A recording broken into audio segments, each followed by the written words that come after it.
Paul is clear. The natural is first, and then the spiritual. Since Adam is the first man, and Cain is the firstborn, they typify this natural man that cannot receive the things of the Spirit of God, for they are foolishness to him. The fact that they are foolishness points to 1 Corinthians 3:19, where Paul states, "For the wisdom of this world is foolishness with God. For it is written, He catches the wise in their own craftiness, and again, the Lord knows the thoughts of the wise, that they are futile." What we often see as wise, God sees as foolish, and what we often see as foolish, God sees as wise. How did the serpent say it? God knows that in the day you eat of it, your eyes will be opened and you will be like God, knowing good and evil. I don't know about you, but I see a lot of arrogance in this statement. I believe it's the element leading to the fall of Adam and Eve, and you and me. It's a short jump from natural to carnal, the main difference being our state of ignorance and innocence until we are mature enough to understand the nature of good and evil. Jesus appeared to leave this state of ignorance around the age of 12. After that, we hear nothing about him until he is 30 years of age and enters his ministry. There are 18 years between 12 and 30, which equates to 666. 18 is the number of oppression or bondage, typifying the law and corresponding to the Lord's temptation in the wilderness regarding the lust of the flesh, eyes, pride of life. Despite the traditional take, I believe the mark of the beast, or 666, is the law of God. So it is that Christ remained under it till he began his ministry. 18 can also be viewed as 12 and 6, where 12 speaks of divine governance and 6 speaks of man's enmity. God's solution for man's enmity? The law of the Lord. I find it interesting that the phrase law of the Lord is found 18 times in the King James New Testament. In keeping with the third component of the belly and thighs of brass, third spirit of the 7 spirits of God is the spirit of counsel, which Strong's defines as advice and prudence. Google states that prudence is the ability to govern and discipline oneself by the use of reason. It involves careful consideration of potential consequences and risk before making decisions or taking actions.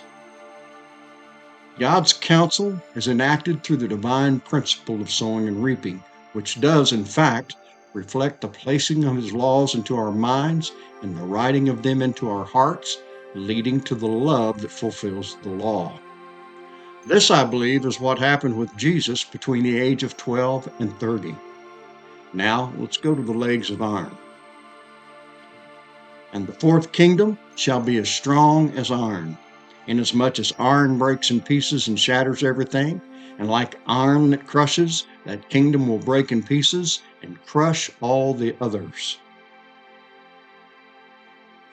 Of the 4 metals in the image, the iron is strongest.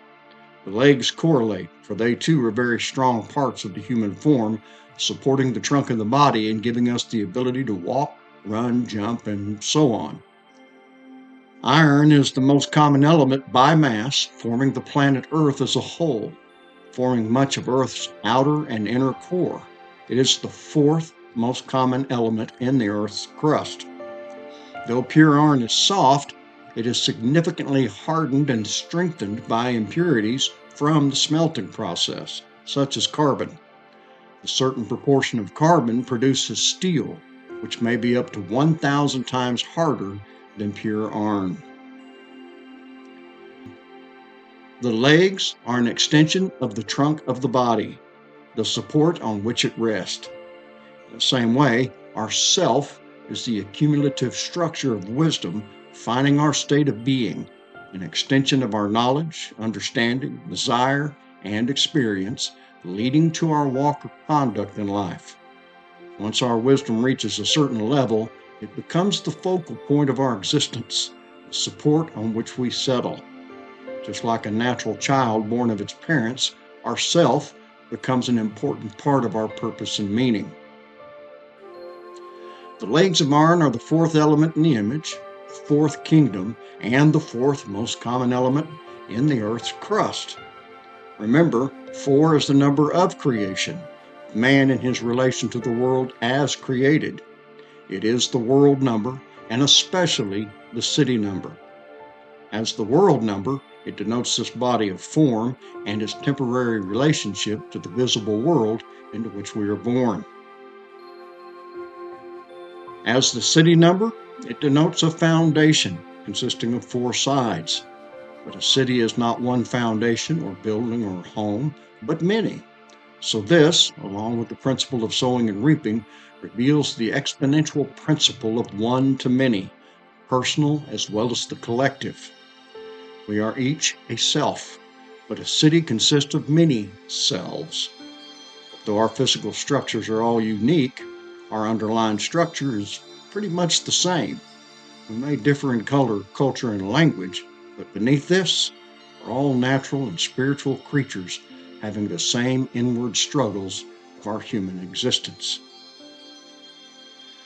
So, in the number 4, we see the foundation of the world as given by our Maker, which we seek to replicate in this world of form.